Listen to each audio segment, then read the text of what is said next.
Bismillahirrahmanirrahim. Assalamualaikum warahmatullahi wabarakatuh.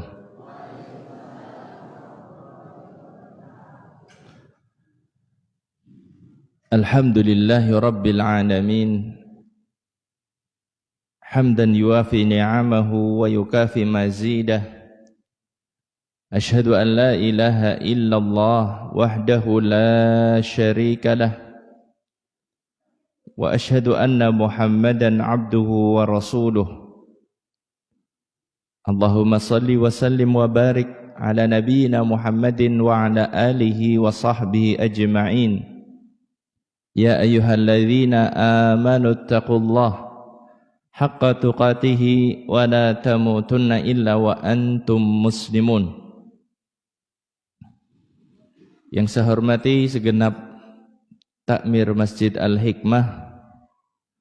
Demikian juga yang saya hormati segenap panitia kajian Ahad pagi Masjid Al-Hikmah, serta kaum muslimin muslimah, Bapak Ibu jamaah majelis taklim yang dimuliakan oleh Allah.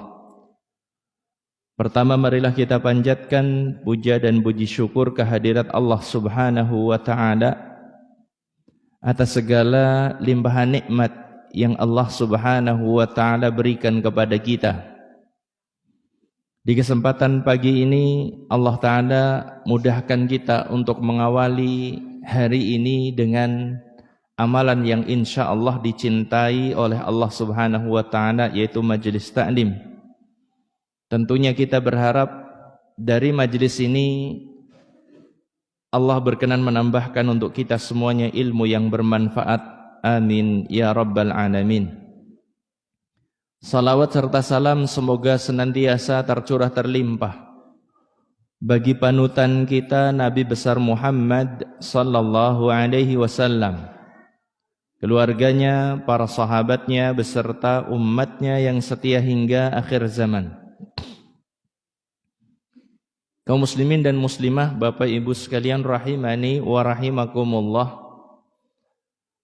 Pada majelis ini insyaallah seperti tadi diumumkan, kita akan bahas sebuah judul Muslim tidak pakai khodam. Apa itu khodam nanti kita akan sebutkan. Sebelum materi nanti saya sampaikan, saya nukilkan sebuah keterangan kesimpulan dari makalah di majalah Suara Muhammadiyah edisi 11 tahun yang lalu. Tahun 2013 kan 11 tahun yang lalu ya. Setelah menyebutkan ayat dari Al-Quran, hadis dari Nabi sallallahu alaihi wasallam, ada kesimpulan berdasarkan ayat dan hadis di atas. Jelas bahwa penggunaan jimat adalah perbuatan yang dilarang dalam Islam, karena termasuk bentuk syirik atau menyekutukan Allah. Umat Islam diingatkan untuk hanya bertawakal kepada Allah dan tidak mempercayai benda-benda yang dianggap memiliki kekuatan magis. Ini kesimpulannya. Kesimpulan bahwasanya kita sebagai seorang muslim tidak selayaknya nganggo perewangan. Istilahnya bener perewangan kan nggih? Nah, tidak boleh seorang muslim pakai perewangan. Berarti orang nganggo ART Ustadz ulih. ART di rumah boleh. Yang tidak boleh itu perewangan yang tidak nampak, yang tidak kelihatan. Atau istilahnya adalah khodam. Bapak Ibu sekalian kaum muslimin dan muslimah rahimani wa rahimakumullah. Khodam itu berasal dari kata di dalam bahasa Arab yaitu khadim. Khodam diambil dari kata khadim. Khadim artinya pembantu, pelayan, atau bahasa kita ya rewang, seperti itu. Bisa dipahami? Okay. Artinya khadam itu ya pembantu, pelayan atau rewang. Sedangkan istilah khodam adalah digunakan untuk bangsa jin yang digunakan oleh seorang manusia, kemudian tugaskan untuk apa? Untuk melindungi atau membantunya. Jadi khodam itu adalah istilah yang digunakan untuk bangsa jin yang dimintai tolong oleh manusia untuk menjaga misalnya kebun, untuk menjaga dompet, untuk menjaga wibawa, untuk apa lagi kayak gitu ya, atau kepentingan-kepentingan tertentu yang lain. Inilah yang tadi kita katakan bahwasannya muslim tidak perlu pakai khodam. Kalau panjenengan punya rewang di rumah, monggo silahkan, 1 untuk ngurusi mobil, 2 untuk ngurusi pekarangan, 3 untuk ngurusi dapur, 4 untuk ngurusi setrikaan, cucian, silahkan saja. Tapi nek rewange anu ora keton kepriye Ustaz? Ki kumbanku ki kurtek ngomong tok wis langsung resik. Wis temata rapi nang lemari misalnya. Apakah ada seperti itu? Ada orang-orang yang memang minta bantuan kepada bangsa jin, kemudian kumbahan seabrek ya langsung beres dalam seketika, tidak perlu waktu lama. Ada yang seperti itu. Kalau yang tidak kelihatan maka tidak boleh. Tapi kalau yang kelihatan insya Allah tidak mengapa. Apakah ada beda antara jin khodam dengan jin qarin? Nah ini perhatikan. Jangan dianggap bahwasanya orang yang punya khodam itu, itu cuma sekedar memanfaatkan jin qarin saja. Tolong difahami perbedaannya. Jin khodam tadi yang seperti saya katakan, jin yang dimintai tolong untuk melakukan amalan atau perbuatan tertentu untuk manfaat manusia. Adapun jin qarin, perhatikan baik-baik. Jin qarin adalah jin yang diutus untuk mendampingi manusia sejak terlahir ke muka bumi. Perhatikan, dalam sebuah hadis yang diriwayatkan oleh Imam Ahmad, Kanjeng Nabi sallallahu alaihi wasallam menyebutkan, "Ma minkum min ahadin illa waqad wukkila bihi qarinuhu minal jin wa qarinuhu minal malaikah."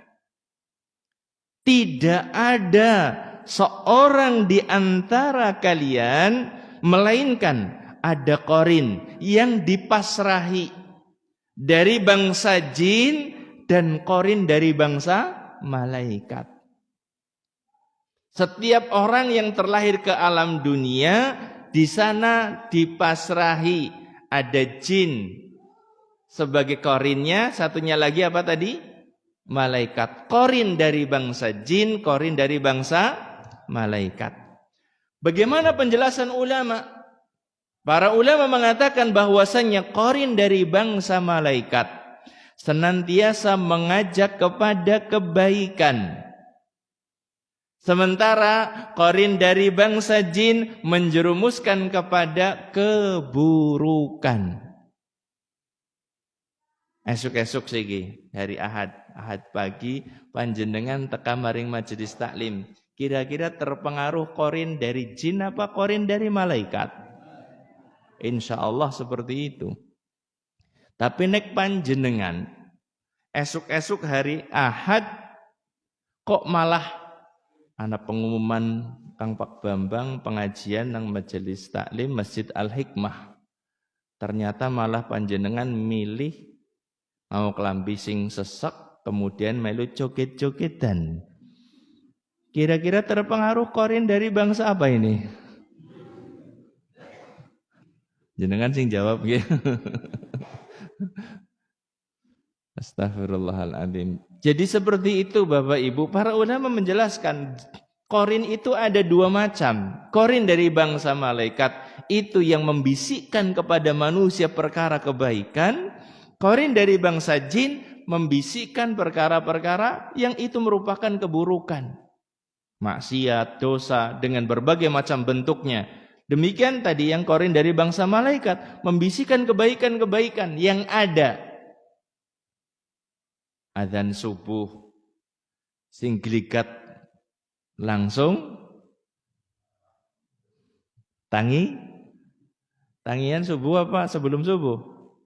Sebelum subuh, alhamdulillah. Berarti jenengan Qarine sing kuat ke Qarin malaikat insyaallah. Nah, suka-suka mutan ki akad pagi ki kudu goreng bakwan atau goreng mendoan itu. Misalnya nggak pengajian itu kan Qarin yang baik. Kalau seandainya sekarang kalau ada orang mengatakan berarti kadang-kadang malaikat kalah, bukan masalah kalah atau tidak kalah.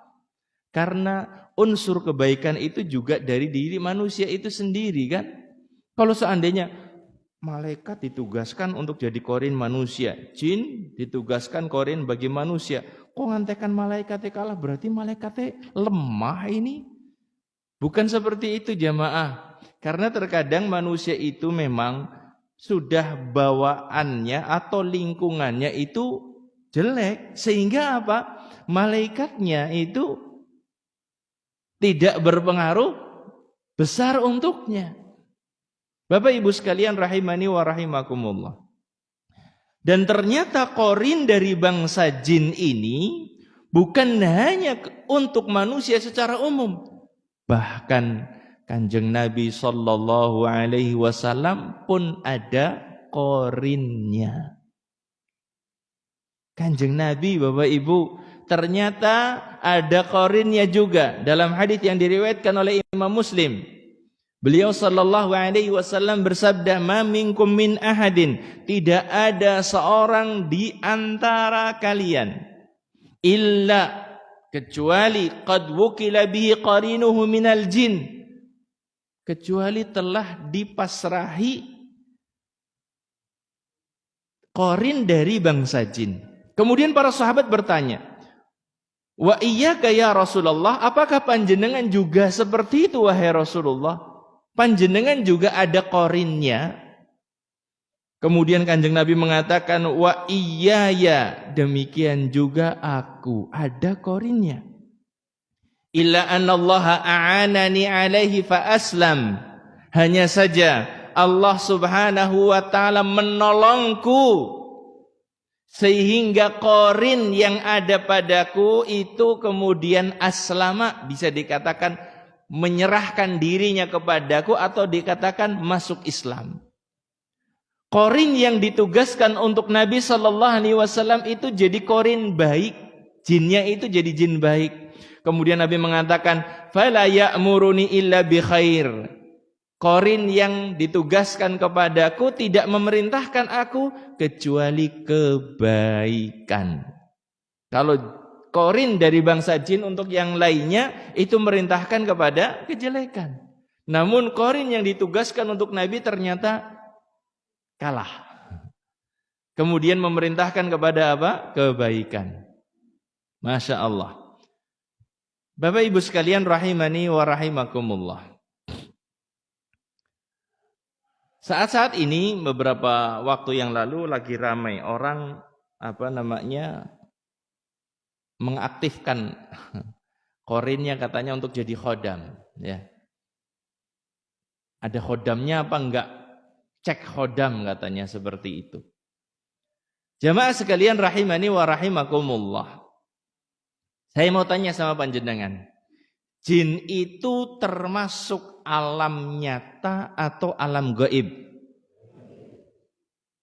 Jin itu termasuk alam gaib. Sepakat ini? Dan yang cokan keton gitu. Itu keluar dari hukum asalnya. Bisa dipahami? Bangsa jin itu pada asalnya adalah alam apa? Alam gaib. Namun bangsa jin itu diberi kemampuan oleh Allah sebagiannya untuk menampakkan diri tapi bukan pada bentuk aslinya. Menampakkan diri bukan pada bentuk aslinya. Ada sebagian mengatakan saya melihat pocong. Ada yang mengatakan saya melihat tuyul. Ada yang mengatakan lihat apa lagi seperti itu. Itu bukan bentuk aslinya. Dan mereka diberikan kemampuan oleh Allah sebagai ujian bagi umat manusia. Nyuwun sewu, saya tanya. Jin itu tugasnya nyari teman apa nyari musuh? Hah? Nyari teman. Kenapa munculnya kok pocong? Ketika muncul pocong orang pada lari. Apa mendekat? Kalau sekarang munculnya jadi kuntilanak atau gendruwo atau yang lainnya. Padahal tugasnya jin ini adalah nyari teman apa nyari teman. Kok bagaimana sekarang muncul orang pada takut? Kan gak jadi punya teman. Ya, siapa yang bisa menjawab ini? Siapa yang bisa menjawab? Kenapa jin kok malah membuat lari manusia padahal jin pengen punya pengikut? Jawabannya gimana Pak? Bu? Ada yang punya jawaban? Jawabannya yang diinginkan oleh jin adalah yang setelahnya. Mereka muncul dalam bentuk yang mengerikan bagi manusia. Tetapi itu bukan tujuannya. Tujuannya adalah diwedeni si tongol sepisan. Yang suka wong liwat maning, tongol maning. Yang suka wong liwat maning, tongol maning. Wong pada geger. Geger apa tidak? Geger. Setelah geger, siapa sing bisa nangani. Wong pada tanya seperti itu, pada takon seperti itu kan? Siapa yang nangani? Oh, pakai kami tua kai. Sing bisa nangani. Ketika sudah ada kesimpulan dari masyarakat seperti itu, kejeblos kabeh ke dalam apa? Khurafat. Kejeblos kabeh dalam kesyirikan. Kae bareng ngene kae be wong pinter kae. Kae bisa kae. Kur nganggo kopi karo rokok lintingan wis bubar. Kejeblos kabeh itu. Itulah jebakannya. Mereka tidak punya tujuan ketika muncul kemudian nakut-nakutin. Bukan tujuan mereka kayak gitu. Tugas mereka itu nyari teman sebanyak-banyaknya dengan cara apa tadi? Setelah muncul baru nanti bikin geger. Setelah bikin geger masyarakat pada bingung kepriwe kelimpungan. Ya Allah kayak medeni banget ya. Kayak nangisor wit asem kana kayak singa girendel. Ngeton terus. Atau mungkin mengadakan suatu acara kemudian kesurupan masal, banyak kesurupan gitu kan. Coba kalau kesurupan masal sing diundang siapa? Apa ustad? Jarang sing diundang ustad. Wong luwih pada percaya maring penimbul. Penimbul apa? Dene ngertos, Pak. Menaten apa? Sing dipercaya sing kaya gue, jamaah. Jadi mereka itu muncul adalah beda dari asalnya. Asalnya mereka itu alam gaib. Nyuwun sewu. Terkait dengan alam gaib ini, kita harus satu kata. Sebagai muslim harus satu kata dalam masalah alam gaib. Tidak ada seorang pun yang tahu alam gaib kecuali Allah. Seorang muslim harus yakin seperti itu. Seorang muslim gak boleh percaya kepada kiai, kepada ustadz atau kepada siapa saja yang mengatakan jerene ngerti sadurunge winarah. Itu gak boleh. Ketika ada seorang muslim kok sampai meyakini, oh kayak guru spiritualku ngerti jan, sing arep dadi presiden, sapa gus ngerti. Jangan sampai percaya kepada yang seperti itu. Kayak guru spiritualku ngerti barang ilang. Di gawang ngendiku cukup diterawang karo banyu kembang. Jerene seperti itu. Tidak boleh muslim percaya kepada yang semacam itu Bapak Ibu. Kenapa? Sekali lagi muslim harus yakin tidak ada yang tahu perkara gaib kecuali Allah. Kalau panjenengan ditanya, Kanjeng Nabi ngerti apa enggak perkara gaib? Tidak, kecuali yang dikabarkan oleh malaikat Jibril. Allah ngabarkan ke malaikat Jibril ngabarkan kepada Kanjeng Nabi. Itu yang diketahui oleh Kanjeng Nabi. Itu saja, tidak lebih. Kanjeng Nabi kan sering menyebutkan surga. Surga alam gaib bukan? Alam gaib. Neraka alam gaib bukan? Alam gaib. Nabi mengkabarkan tentang siksa neraka. Alam barzah alam gaib atau bukan? Gaib. Nabi mengabarkan tentang padang mahsyar alam gaib atau bukan? Alam gaib. Nabi menyebutkan. Cuma sebagian saja. Demikian juga Nabi bisa berkomunikasi dengan bangsa jin. Itu cuma dalam keadaan sebagian saja. Seperti kisah pas Kanjeng Nabi itu dakwah ke Taif, pulang dari Taif dalam kondisi tertolak dakwahnya, begitu bersedih, kemudian hampir sampai Mekah, kemudian ternyata ada bangsa jin yang mendengarkan bacaan Quran Nabi SAW, kemudian didakwahi oleh Nabi SAW. Itu cuma sebagian saja, tidak terus-menerus kayak gitu. Sekarang, apa pegangan kita? Apa dalil bagi seorang muslim bahwasannya tidak ada yang tahu alam gaib kecuali Allah? Surat An-Naml ayat yang ke-65. Ini pegangan kita Bapak Ibu. Jangan sampai kemudian kita dibujuk, dirayu oleh seorang, kemudian jadi percaya ada orang yang tahu alam gaib. An-Naml ayat yang ke-65. Qul la ya'lamu man fis samawati wal ardil ghaiba illallah. Katakanlah wahai Muhammad. Ini perintah dari Allah. Wahai Muhammad, katakan kepada manusia. La ya'lamu man fis samawati wal ardil ghaiba illallah. Tidak ada seorang pun di langit dan di bumi yang tahu perkara gaib kecuali Allah Subhanahu wa ta'ala. Tidak ada yang tahu perkara gaib. Kalau ada orang menerka-nerka, kemudian benar, maka sesungguhnya dia telah mendapatkan kabar dari syaitan, dan itu disertai dengan 100 kedustaan. Fayakdzibu ma'aha mi'atu kadzibah.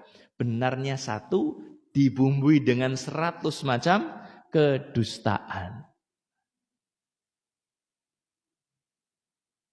Wonten sing nate percaya maring tukang ramal?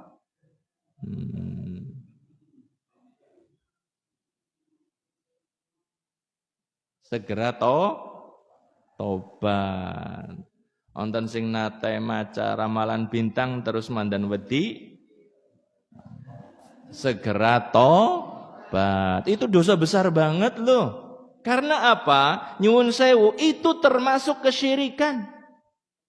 Kenapa syirik? Yang tahu ilmu gaib itu cuma Allah. Kok disejajarkan ada yang selain Allah katanya tahu ilmu gaib? Mensejajarkan selain Allah dengan Allah itu kesyirikan. Perlu diwaspadai Bapak Ibu. Kalau panjenengan kemudian gemeteran maca ramalan bintang. Nah ini bahaya banget, ini akidahnya panjenengan tergadaikan eman-eman. Ayo didandani maning. Dandani ini ngangge napa? Tobat kepada Allah Subhanahu wa taala. Bapak Ibu sekalian rahimani wa rahimakumullah. Maka jangan sia-siakan salatnya panjenengan, majelis taklim panjenengan, zakatnya jenengan, puasane panjenengan dengan apa? Dengan kelangan sesuatu, bukan ngecek CCTV malah jajal takok nasi. Maring gone kami tua. Astagfirullah. Kudunge dadi ilang pahalane, salate ilang pahalane, panjenengan majelis taklim ilang pahalane gara-gara percaya maring kami tua. Nauzubillah min dzalik. Kita berlindung kepada Allah dari hal yang semacam itu. Eman perjuangan panjenengan sing bapak-bapak kaya ngapa kesele golek-golek nafkah. Ibu-ibu kesele kaya ngapa golek ngewulani sing lanang ngurusi bocah. Kesel banget nang omah. Ternyata hilang semuanya gara-gara apa? Kesyirikan. Penyakit kesyirikan ini penyakit yang paling kronis. Sangat mengerikan sekali efeknya. Perjuangan panjenengan dari mulai akil balik sampai meninggal, ketika jenengan punya dosa syirik, hilang semuanya. Eman-eman apa mboten? Eman-eman banget. Do madhep maring Gusti Allah nanti bawa apa kalau enggak punya amalan. Jamaah sekalian rahimani wa rahimakumullah. Jadi surat An-Naml ayat yang ke-65 menegaskan kepada kita bahwa kita tidak boleh meyakini ada selain Allah yang tahu perkara gaib. Nabi SAW tidak tahu juga tentang perkara gaib kecuali sebagian yang dikabarkan melalui malaikat Jibril. Jamaah sekalian rahimani wa rahimakumullah. Meminta bantuan kepada bangsa jin, boleh apa tidak? Jawabannya tidak boleh. Kalau ada orang mengatakan kayak gini, saya minta kepada bangsa jin tapi jin yang muslim kayak gitu. Lu ngerti ini kan ngendi? Kan ditanya kayak gitu nggih. Kiye sing tak perintah kon tunggu kebonku ki jin muslim. Maka kita tanyakan kepada orang tersebut, Bapak Ibu. Tanya kepada orang tersebut gimana? Lu ngerti ini Islamnya sih kan ngendi Pak? Lu kanane ngomong. Ngakune apa jin muslim. Yujurine salat kayak gitu. La ilaha illallah. Tidak perlu dipercaya. Karena bangsa jin itu kadang benar dalam ucapannya, tetapi seringnya adalah berdusta. Seringnya berbohong. Dan itu disebutkan oleh Kanjeng Nabi SAW. Dulu kisahnya ketika Abu Hurairah, sahabat Abu Hurairah ditugasi menjaga Baitul Mal. Jenengan mungkin pernah dengar kisahnya. Sahabat Abu Hurairah diperintahkan oleh Kanjeng Nabi nunggu Baitul Mal. Baitul Mal itu apa? Harta kaum muslimin yang dipegang oleh pemerintah berupa infak, sedekah, zakat, kemudian juga harta rampasan perang dan lain sebagainya. Dijaga oleh sahabat Abu Hurairah. Di saat itu sahabat Abu Hurairah kecolongan. Kemudian besoknya lagi diintai. Oh ternyata ada seorang yang masuk ngambil, ditangkap oleh sahabat Abu Hurairah. Ternyata itu adalah bangsa jin. Namun Abu Hurairah nggak tahu kalau itu bangsa jin. Ketangkep. Kemudian jin itu ngajari, nek kowe kepengin ora kecolongan maning, baca ayat kursi. Jinnya ngomong kayak gitu. Lantas itu ditanyakan kepada Kanjeng Nabi SAW. Kemudian Kanjeng Nabi mengatakan apa? Shadaqaka wa huwa kadzub. Dia benar walaupun asalnya dia tukang bohong. Nah, di sini disebutkan oleh para ulama bahwasanya bangsa jin itu adalah pada asalnya tukang bohong, kadang-kadang benar dalam omongannya. Jin nganjurkan kalau kamu kepengen dijaga baca ayat kursi. Ya benar, tetapi itu cuma sekedar pengen menyelamatkan dirinya saja kayak gitu. Pengen dia bisa kabur.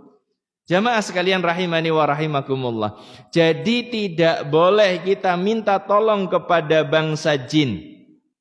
Zaman dahulu disebutkan oleh Allah Subhanahu wa taala di dalam surat Al-Jin. Dalam surat Al-Jin ayat yang ke-6.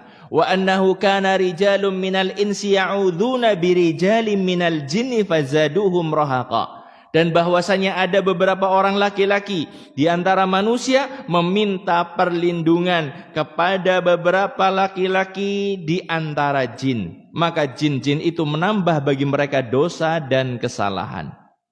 Apa tafsirnya? Tafsirnya adalah dahulu orang-orang Arab jika terdapat orang yang akan memasuki sebuah lembah, mereka mengatakan aku berlindung kepada jin penguasa. Nih orang dulu, orang zaman dahulu ketika mau lewat di satu lembah, wadi, lembah yang luas, yang besar, mereka berlindung. Aku berlindung kepada jin penguasa, penunggu lembah ini dari keburukan kaumnya yang kurang akal. Minta tolong kepada jin yang pembesarnya, kemudian untuk apa? Dilindungi dari jin-jin yang kerocoknya seperti itu. Fazaduhum rahaqa, dan jin-jin itu menambah mereka dosa dan kesalahan. Jamaah sekalian yang dimuliakan oleh Allah, ini menunjukkan kepada kita tidak bolehnya kita punya khadam. Tidak bolehnya kita punya khadam.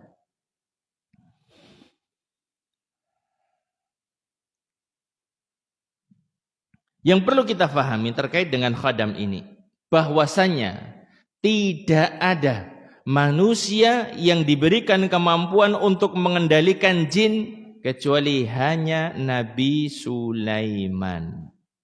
Tidak ada manusia yang bisa menguasai jin kecuali Nabi siapa? Sulaiman saja. Adapun Nabi kita Muhammad sallallahu alaihi wasallam tidak punya kekuasaan. Beliau sallallahu alaihi wasallam tidak punya kuasa. Maka perlu dipahami di sini bahwasanya kita tidak perlu ngikut-ngikut siapa? Sebagian orang yang mengatakan, "Mau Nabi Sulaiman aja bisa, masa kita nggak bisa? Zaman dahulu aja bisa kayak gitu. Sekarang kita juga bisa lah. Kita cari ilmunya, kita cari caranya bagaimana menguasai jin." Kalau zaman Nabi Sulaiman, benar-benar jin itu adalah ngewulani Nabi Sulaiman tanpa bayaran. Kalau di zaman kita sekarang ini ada orang yang katanya bisa menguasai bangsa jin, ketahuilah di zaman sekarang ini nggak ada makan siang gratis. Paham?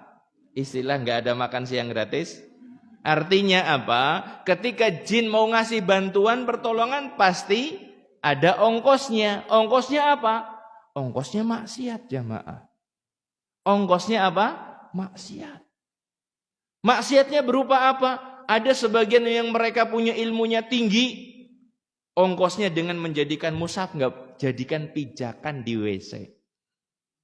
Kanan kiri itu jadikan pijakan WC Quran, Bapak Ibu. Itu ilmunya dapat dengan seperti itu. Ada yang mereka diberikan pelayanan oleh bangsa jin dengan syarat-syaratnya apa? Syaratnya misalnya dengan nulis Al-Fatihah atau ayat kursi atau ayat yang lainnya dengan darah haid. Syaratnya semakin parah, semakin besar pelayanan yang diberikan. Makanya tadi saya katakan, tidak ada makan siang gratis. Sebagian orang syaratnya apa? Ketika apa? Ketika diberikan ilmu oleh bangsa jin itu syaratnya, istrimu enggak boleh ketemu dengan saudara kandungnya. Itu seperti itu, benar-benar terjadi.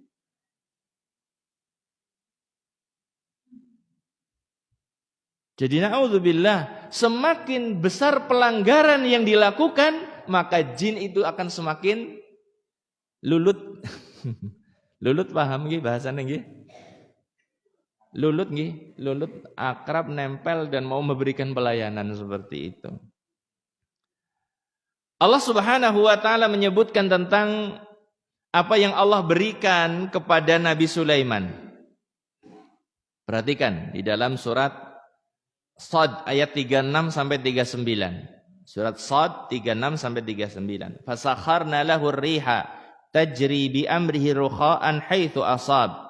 Kemudian kami tundukkan kepadanya angin yang berhembus dengan baik menurut kemana saja yang dikehendakinya. Angin manut sama Nabi Sulaiman. Wasyayatina kulla banna'in wa ghawwas.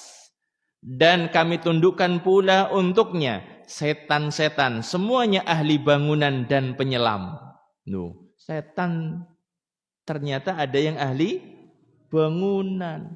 Maka ora usah gumun ketika mungkin melihat ada keajaiban-keajaiban dunia yang begitu menakjubkan, dan itu dibangun di masa lampau yang belum ada teknologi di zaman kita seperti zaman kita sekarang ini. Kemungkinan besar itu dari apa? Dari bantuan bangsa jin. Ada juga yang menyelam, yang ngambil apa? Menyelam ambil apa? Ya harta-harta yang ada di dalam lautan. Ada permata, ada apa lagi, mutiara dan lain sebagainya.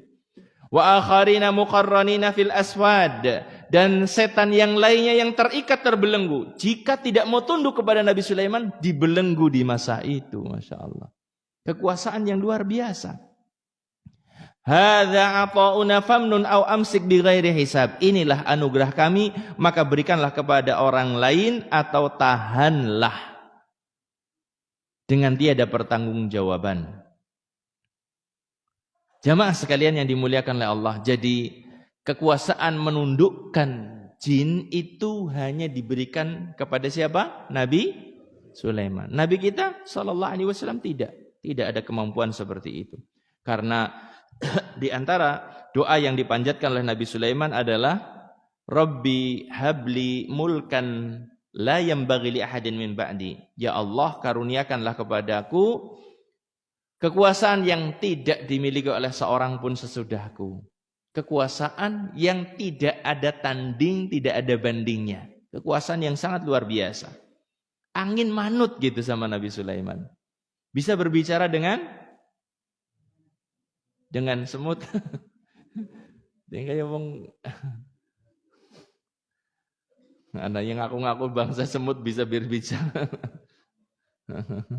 Astaghfirullahaladzim. Jamaah sekalian yang dimuliakan oleh Allah. Di antara bukti bahwasanya Nabi SAW enggak pakai rewang. Nabi SAW enggak pakai khadam. Adalah Nabi SAW memakai baju perang di saat perang Uhud. Nabi pakai baju perang. Baju perangnya apa? Tebel lagi. Baju perangnya itu pakai apa? Pakai besi. Besi yang dirangkai satu dengan yang lainnya kemudian bisa dipakai, kemudian apa? Menghalangi terkena apa? Sabetan pedang. Panah dan lain sebagainya. Ini menunjukkan apa? Nabi itu enggak pakai khadam. Kalau seandainya khadam itu dibolehkan, maka tentunya Nabi dan para sahabat orang yang paling istimewa. Sahabat terluka, sahabat yang jadi Abu Dujanah, itu yang jadi tamengnya Nabi SAW, tertancap di punggungnya berapa? Puluhan anak panah, sabetan pedang. Karena melindungi Nabi SAW. Dan ini orang nggak khodam bae gampang gitu. Karena memang apa? Tidak boleh seperti itu. Nabi giginya sampai tanggal. Lepas giginya di medan perang. Demikian juga dahinya terluka. Ketika di Taif dilempari batu, kakinya sampai berdarah-darah. Ini menunjukkan bahwasanya Nabi kita SAW, panutan kita tidak pakai khadam. Kaum muslimin dan muslimah rahimani wa rahimakumullah. Seperti kesimpulan yang tadi saya sebutkan di awal, bahwasannya memakai khadam dengan berbagai macam sarananya, misalnya pakai cincin, pakai raja, pakai jimat yang lain, itu semuanya adalah perbuatan syirik. Perlu kita fahami bahwasanya perbuatan syirik itu adalah perbuatan yang sangat mengerikan akibatnya. Allah Subhanahu wa ta'ala tidak akan mengampuni dosa syirik. Jika seorang mati dengan membawa dosa syirik, Allah enggak akan maafkan. An-Nisa ayat yang ke-48. Innallaha la yaghfiru ayyushraka bih wa yaghfiru ma duna dzalika liman yasha. Sesungguhnya Allah tidak akan mengampuni dosa syirik. Nyuwun sewu, tolong dipahami baik-baik. Allah tidak akan mengampuni dosa syirik bagi yang mati membawa dosa tersebut. Nek tahu ngelakoni kesyirikan, sakniki pun tobat kepripun? Orang musyrik tapi tobat. Diterima apa tidak tobatnya? Diterima. Dengan syarat taubat nasuha. Tahu maca ramalan bintang nang majalah anu atau koran anu, tahu ngrungokna ramalan bintang nang radio, kemudian tobat kepada Allah, ya diterima. Percaya banget maring jimat, Gemen tahu dinai jimat kulit macan. Gemen tahu dicekeli jimat apa? Misalnya bulu perindu. Bulu babi jerene gitu ya. Atau yang lainnya. Kemudian sekarang dia taubat, maka alhamdulillah bersyukur kepada Allah Subhanahu wa taala.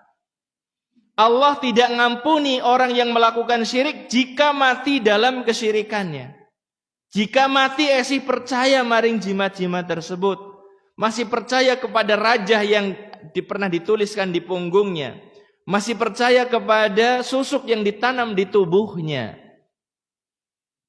Kalau sudah bertobat maka diampuni oleh Allah. Wa yaghfiru ma duna dzalika liman yasha, dan Allah akan mengampuni dosa selain kesyirikan. Ini tolong dipahami. Orang nglakoni dosa selain dosa syirik itu akan diampuni oleh Allah meskipun tidak taubat. Akan diampuni oleh Allah meskipun mati belum bertobat darinya. Deneng mayar teman Ustaz. Jangan komentar deneng mayar. Diampuni oleh Allah dengan syarat gak punya syirik, kayak gitu ya. Orang lakoni dosa besar apapun bentuknya selain kesyirikan akan diampuni, diangapura sama Allah. Tetapi dengan syarat tadi apa? Tidak melakukan kesyirikan. Namun tolong dipahami juga, pengampunan dari Allah bagi pelaku-pelaku dosa besar ini adalah akan diberikan masing-masing orang itu berbeda-beda. Ada yang diampuni langsung, ada yang diampuni kudu dibakar di siteng pun di teng neraka. Tapi diampuni. Karena ada orang-orang di neraka jahanam yang disebutkan orang-orang masuk surga, tetapi disebutkan dengan jahanamiyun. Ada orang-orang di dalam surga pasti masuk surga, tetapi dia tinggal di neraka jahanam dalam kurun waktu yang lama. Jahanam itu apa? Sumur di dalam neraka. Di Ngapura, iya di Ngapura. Tapi saya sebutkan salah satu contohnya, men panjenengan orang ayem-ayem. Aku ora tau nglakoni syirik iki lah. Mesti mlebu surga. Iya pasti mlebu surga. Biidznillah orang yang enggak melakukan kesyirikan pasti masuk surga.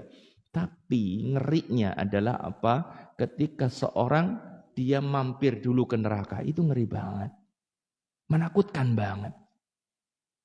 Kenapa? Saya bacakan riwayatnya.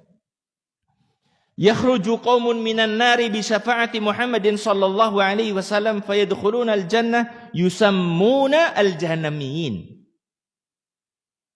Ada satu kaum yang keluar dari neraka, udah masuk neraka, keluar darinya dengan syafaat dari Nabi Muhammad sallallahu alaihi wasallam. Luar biasa beliau, baik sekali kepada umatnya. Ada umatnya pelaku-pelaku dosa besar, mereka masuk ke dalam neraka, umat Nabi sallallahu alaihi wasallam. Diberikan syafaat oleh Nabi sallallahu alaihi wasallam, kemudian dengan itu mereka masuk ke dalam surga. Yusammuna al-jahannamiyin, dinamai dengan jahannamiyun. Kenapa dinamai dengan jahannamiyun? Karena mereka tinggal mampir neraka dalam kurun waktu yang lama. Nabi sallallahu alaihi wasallam beliau menyebutkan tentang orang-orang yang masuk neraka dari kalangan orang-orang yang beriman. Orang punya iman, gak punya syirik. Perhatikan, kalau masuk neraka tapi punya syirik, kekal, pasti. Yang bakal masuk surga setelah masuk neraka tadi adalah orang-orang walakinna sun asabathumun naru bidunubihim, adalah orang-orang yang mereka terkena siksa neraka karena sebab dosa mereka selain kesyirikan Bapak Ibu. Mungkin karo dulur ora akur, karo wong tua wani, karo sing lanang suka bentak-bentak, karo sing wadon ora tanggung jawab, ngerasani karo kanca batir. Apalagi dosa yang lain, ya riba dilakoni apa maning, kadang-kadang metu ngomah ora kudungan. Bapak-bapak ya ora masalah ora kudungan. Ibu-ibu sing masalah metu ngomah ora kudungan. Ibu-ibu yang bermasalah. Apa kata Nabi? Jadi asobat humun naru bidunubihim, mereka kena siksa neraka, dapat siksa neraka karena sebab dosa mereka. Pahami, selain kesyirikan. Kalau dia kena neraka karena sebab syirik, nggak mungkin akan keluar dari neraka. Fa'amatahum imatatan, orang yang punya iman tapi melakukan dosa-dosa tadi, dia masuk neraka dan dimatikan oleh Allah. Hatta idza kanu fahman, sampai mereka itu menjadi arang. Ingat, jadi arang dulu di neraka. Maka jangan nganggap remeh. Lah dosa selain syirik arep di ngapura iki. Di ngapura tapi kok dadi arang disit. Jenengan purun. Nah, maka bersemangat jauhi dosa-dosa yang ada. Jangan sing penting ora syirik. Apa-apa dilakoni sing penting udah dosa syirik, bakal di ngapura jarene kayak gitu. Wong jare ustaz mana pengajian bejarep di ngapura sing liyane kok. Ngerasani ya dianggap remeh. Ngentak sing lanang dianggap remeh. Orang ngasih nafkah sing wadon ya dianggap remeh. Itu dosa besar. Bapak-bapak nggak ngasih nafkah kepada istri itu dosa besar. Gue pak, rungok nah.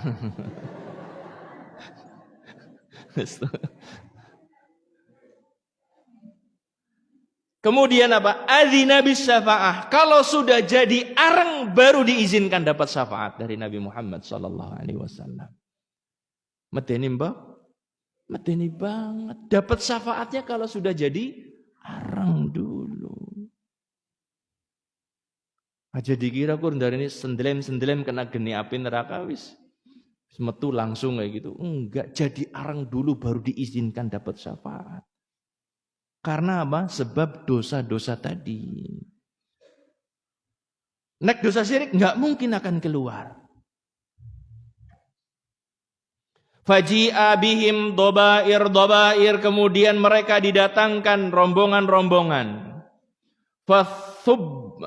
Fathubbau ala anharil jannah. Kemudian mereka diceburkan ke dalam sungai di dalam surga. Jadi mereka sudah dalam kondisi jadi arang, diceburkan ke dalam sungai di surga. Tsumma qila, kemudian dikatakan, ya ahlal jannah afidu alaihim. Kemudian dikatakan, wahai penduduk surga, tolong disirami ini. Ini teman-temanmu punya iman ini. Sirami mereka. Fayambutuna nabatal hibbah takunu fi hamilis sail. Kemudian mereka tumbuh lagi, melekeh lagi. Kayak kedelai itu, kalau kedelai kan keras banget nggih. Tapi direndam air, jadi apa? Amoh maning melekeh. Jadi manusia utuh lagi Bapak Ibu. Tadinya sudah jadi arang, sudah enggak rupa manusia, ternyata jadi manusia utuh lagi. La haula wala quwwata illa billah. Na'udzubillah min dzalik. Kita berlindung kepada Allah dari hal yang semacam ini. Kemudian orang-orang tadi yang keluar dari neraka ini ternyata masih ada tandanya. Ada tandanya. Raine ireng. Mlebu surga raine apa? Ireng. Disebutkan dalam hadis riwayat Abu Sa'ad dari sahabat Abu Sa'ad dikeluarkan oleh Imam Ibnu Hibban, disebutkan fayusammuna fil jannah al-jahannamiyyin. Mereka orang-orang yang tadi mampir neraka itu masuk ke dalam surga dinamai dengan jahannamiyun, min ajli sawadin fi wujuhim, karena ada tanda hitam di wajah mereka. Mereka meminta kepada Allah, Rabbana adhib anna hadzal ism, ya Allah hilangkan nama ini dari kami. Fayamuruna fayaghtasiluna fi nahri fil jannah fayudhibu dzalika anhum atau minhum. Kemudian Allah Ta'ala perintahkan mereka untuk mandi dari air di dalam sungai di dalam surga. Kemudian Allah hilangkan nama itu dari mereka. Tanda hitamnya hilang. Karena mereka itu ya kepriwe ya isin karo kanca batir sinang jero surga. Minta sama Allah, ya Allah tolong hilangkan tanda ini. Kan dicireni kae sing mampir neraka suwe banget. Astaghfirullahaladzim. Semoga Allah Ta'ala masukkan kita ke dalam surga tanpa hisab, tanpa azab. Kalau tanpa hisab, tanpa azab, syaratnya gue sing kuat banget, gitu. Berat banget syaratnya. Syaratnya apa? Tauhidnya kuat, amalannya kuat, menjauhi dosa maksiat juga semangat. Itu yang bakal masuk surga tanpa hisab, tanpa azab. Bapak Ibu sekalian rahimani wa rahimakumullah. Jadi apa yang tadi kita bahas adalah kita mengingatkan diri kita untuk tidak percaya kepada hal-hal yang terkait dengan perkara gaib yang diakui oleh sebagian orang katanya bisa memanfaatkan bantuan atau pertolongan dari bangsa jin. Semoga Allah Ta'ala kuatkan tauhid kita, tawakal kita hanya kepada Allah Subhanahu wa Ta'ala semata. Untuk materi saya cukupkan, selanjutnya mungkin ada yang ditanyakan, saya persilahkan. Ibu dulu nggih. Nah, monggo Ibu. Waalaikumsalam warahmatullahi wabarakatuh. Monggo. Nggih.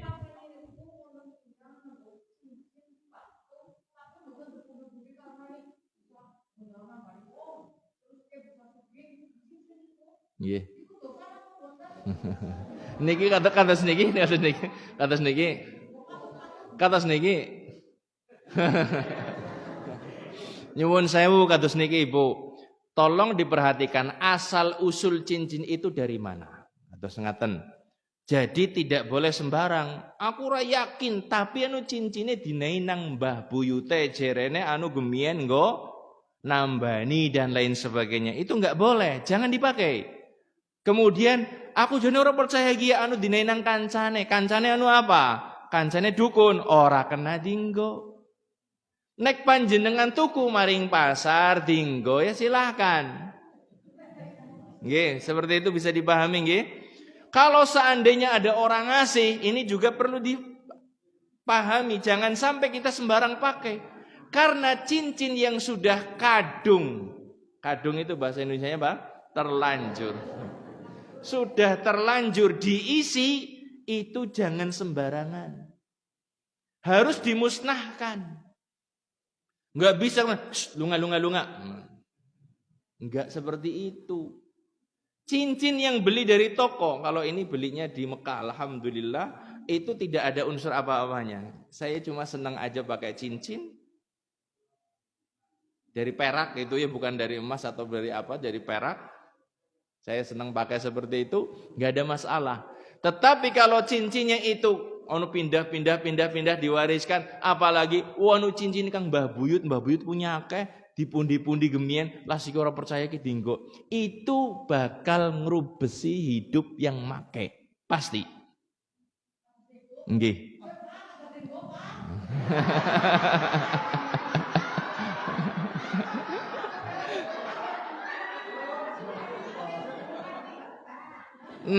Nek cincinnya itu cincin yang dipusakakan kemudian dipakai dengan saya nggak yakin apa-apa gitu, lebih baik dimusnahkan. Pesan saya seperti itu. Kenapa sebabnya? Itu nglibet. Dan itu sudah banyak kejadiannya jamaah. Nglibet. Orang itu bingung.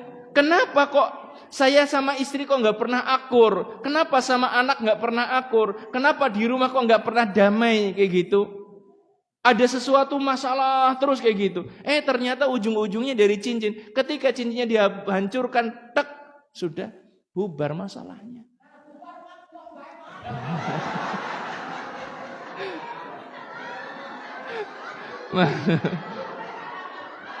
Nyuwun sewu, tapi sekali lagi nggih, saran saya, ketika cincin adalah yang tadinya warisan dari nenek moyang, dari orang tua gitu ya, yang tadinya itu memang cincinnya diyakini punya sesuatu, lebih baik dimusnahkan. Wah, tapi ada nilai sejarahnya, nggih monggo nek badhe dipakai, tapi resikonya tadi nglibet. Nglibet bagi yang makai, nglibet di dalam rumah. Kalau ngelibetnya cukup sampai panjenengan saja sih nggak masalah. Ngelibetnya nanti sampai anak, cucu dan seterusnya itu yang repot. Yang disebutkan istilah dengan ada jin nasab itu memang dari arahnya situ kayak gitu. Ada benda yang dipundi-pundi kemudian dilestarikan sepertinya.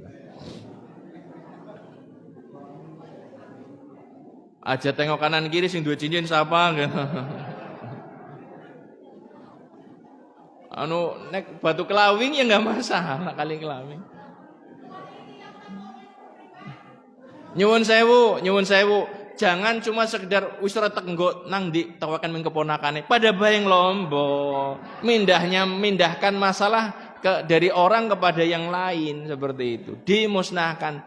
Nek boten wantun mendel niki kula tak pendele teng kula. Astagfirullah. Ramen temen iki. Monggo Pak. Nggih.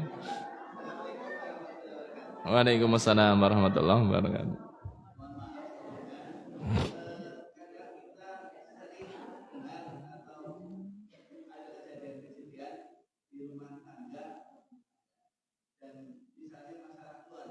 Nggih.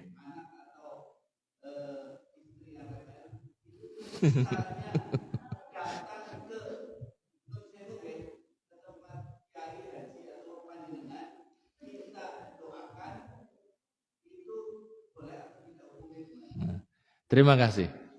Ketika ada satu problem di rumah tangga ataupun mungkin saudara kita ada problem, kemudian datang kepada ustadz atau kiai, boleh apa tidak?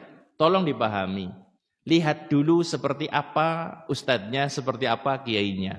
Karena ada uskun, ada kikun. Ustadz dukun, ada kiai dukun. Uskun dan kikun itu ada. Maka lihat apa yang diomongkan.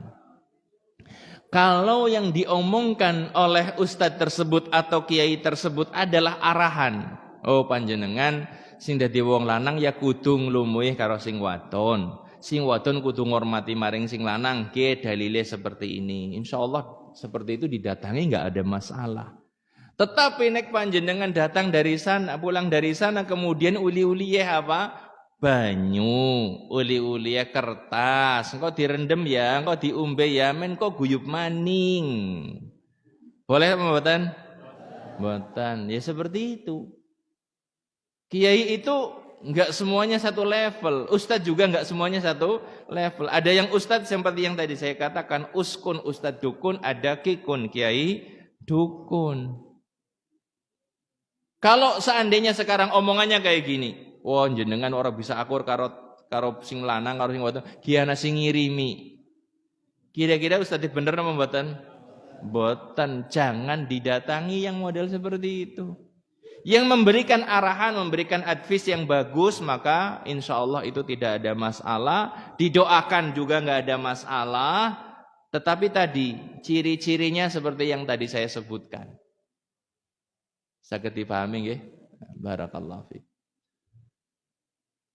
Cukup? Ada lagi Ibu, monggo. Waalaikumsalam warahmatullahi wabarakatuh.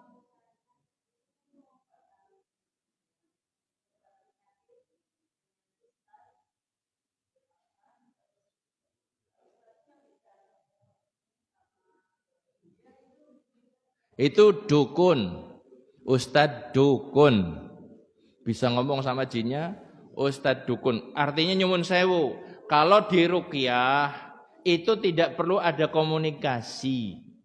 Karena jin tadi yang saya sebutkan tadi, pada asalnya suka berbohong. Kalau sekarang dianya, wah asalnya kang ngendi, karena balik baik gitu. Nggak perlu seperti itu. Keluar saja, keluar dibacakan. Tidak perlu membuka komunikasi. Sepengetahuan saya melihat praktek ruqyah sebagian syekh gitu ya. Mereka ketika meruqyah cuma sekedar meruqyah saja dibacakan. Mau ngomong apa juga terus nggak perlu diperhatikan. Terus saja diruqyah, suruh keluar seperti itu. Apalagi yang di TV, telepon dari jarak jauh, kemudian katanya bisa melihat, oh di sebelah sininya ada ini, itu adalah benar-benar praktek perdukunan nyuwun sewu sekali. Wallahu a'lam bishawab. Jadi ruqyah pun ada adab-adabnya. Monggo.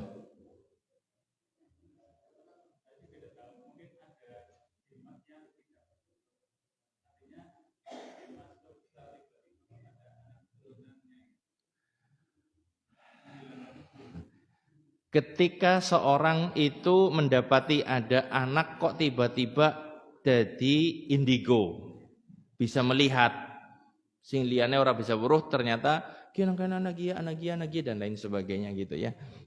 Kemungkinan arahnya dari mana? Jin itu masuknya dari banyak sisi.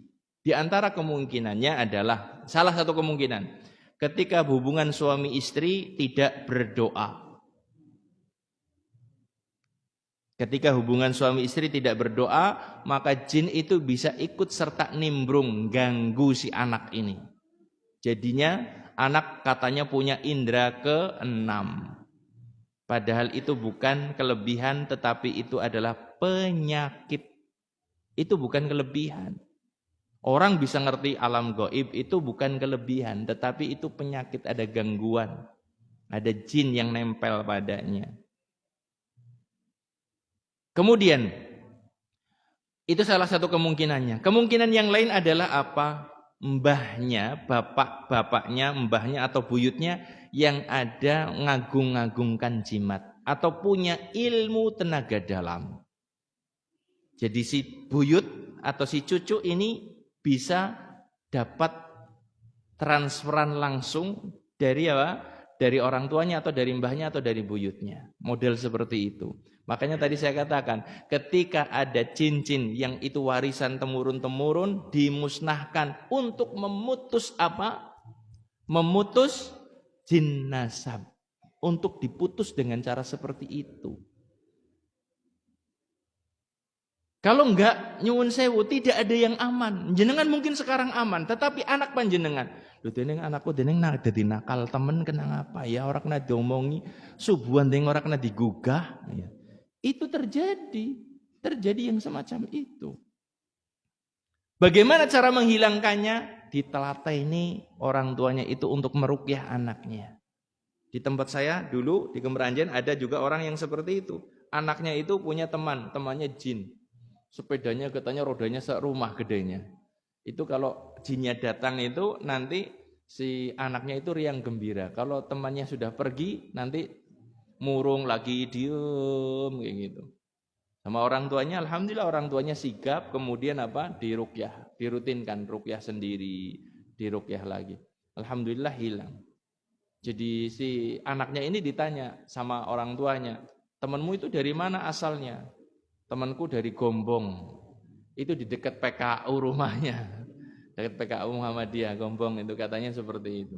Jadi hal yang semacam itu terjadi ketika anak itu ada gangguan jin dan orang tuanya harus sigap, segera ditangani, jangan dibiarkan berlarut-larut. Wallahu a'lam bishawab. Mungkin ini saja yang bisa kita bahas. Jam 7:08. Terima kasih atas perhatiannya. Bahagia sekali pagi ini saya bisa hadir di tengah panjenengan. Semoga apa yang kita bahas jadi ilmu yang bermanfaat. Bisa kita terapkan dalam kehidupan kita, bisa menjadikan tauhid kita semakin kuat, akidah kita semakin bersih, yang nantinya kita berharap dengan itu kita mendapatkan husnul khatimah. Amin ya rabbal alamin. Kita akhiri dengan doa kafaratul majlis. Subhanakallahumma wa bihamdika asyhadu an la ilaha illa anta astaghfiruka wa atubu ilaik. Wabillahi taufiq wal hidayah. Assalamualaikum warahmatullahi wabarakatuh.